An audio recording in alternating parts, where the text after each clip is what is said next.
Mask তৈয়াৰ কৰোঁ আহক। পেলনীয়া মোনা বা কাপোৰেৰে ঘৰতে তৈয়াৰ কৰি লওক আপোনাৰ প্ৰয়োজনীয় মাস্ক। এই ভিডিঅ'টোৰ যোগে আপোনালোকে সুন্দৰকৈ এখন মাস্ক ঘৰতে তৈয়াৰ কৰিব পাৰিব।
মাস্কৰ প্ৰয়োজন বিভিন্ন সময়ত বিভিন্ন ধৰণে ব্যৱহাৰ কৰা দেখিবলৈ পোৱা যায়।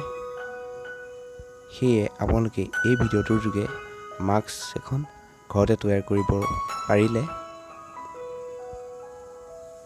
এনেকুৱা ধৰণৰ ভিডিঅ' আগলৈকো পাই থাকিবলৈ মোৰ চেনেলটো এবাৰ ছাবস্ক্ৰাইব কৰি দিব।